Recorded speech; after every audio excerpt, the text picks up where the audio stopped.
എല്ലാവർക്കും നമസ്കാരം. നമ്മുടേത് ലോകത്തിലെ ഏറ്റവും വലിയ ജനാധിപത്യ രാജ്യമാണ്. ജനാധിപത്യം എന്നാൽ വെറും വോട്ട് ചെയ്യൽ മാത്രമല്ല, മറിച്ച് ഭരണ സംവിധാനത്തോട് ചോദ്യങ്ങൾ ചോദിക്കാനുള്ള അധികാരം കൂടിയാണ്. ആ അധികാരത്തിന് നിയമപരമായ കരുത്ത് നൽകുന്ന ഒന്നാണ് 2005 വിവരാവകാശ നിയമം അഥവാ RTI ആക്ട്.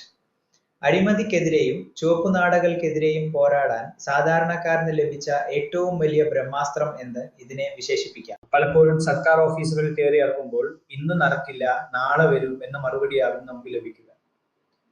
എന്നാൽ നമ്മൾ ചോദിക്കുന്ന കാര്യങ്ങൾ കൃത്യമായി നടക്കുന്നുണ്ടോ എന്നും നമ്മുടെ നികുതി പണം എങ്ങോട്ടാണ് പോകുന്നത് എന്നും അറിയാൻ ഓരോ പൗരനും അവകാശമുണ്ട്.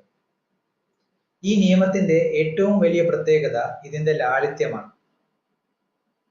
വെറും 10 രൂപയുടെ ഒരു അപേക്ഷ നൽകിയാൽ മതി. BPL വിഭാഗത്തിൽപ്പെട്ടവരാണെങ്കിൽ ഈ 10 രൂപ പോലും നൽകേണ്ടതില്ല. അപേക്ഷ നൽകി 30 ദിവസത്തിനുള്ളിൽ മറുപടി നൽകാൻ ഉദ്യോഗസ്ഥർ ബാധ്യസ്ഥരാണ്. വ്യക്തി സ്വാതന്ത്ര്യത്തെയോ ജീവനെയോ ബാധിക്കുന്ന കാര്യമാണെങ്കിൽ 48 മണിക്കൂറിനുള്ളിൽ മറുപടി നൽകണമെന്നാണ് നിയമം. കൃത്യസമയത്ത് വിവരം നൽകാത്ത ഉദ്യോഗസ്ഥർക്കെതിരെ പിഴ ചുമത്താനും ഈ നിയമം വഴി സാധിക്കും.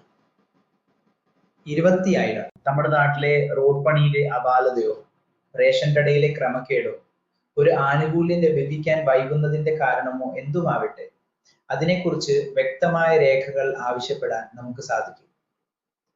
രാജ്യത്തിന്റെ സുരക്ഷയെയും വ്യക്തികളുടെ സ്വകാര്യതയെയും ബാധിക്കുന്ന വിവരങ്ങൾ ഒഴികെ ബാക്കിയെല്ലാം വെളിപ്പെടുത്താൻ സർക്കാർ സംവിധാനങ്ങൾ ബാധ്യസ്ഥരാണ്.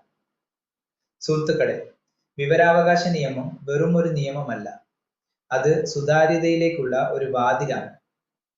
ഭരണകൂടത്തെ ജനങ്ങളോട് ഉത്തരം പറയാൻ നിർബന്ധിതരാക്കുന്ന ഒരു വിപ്ലവമാണ്.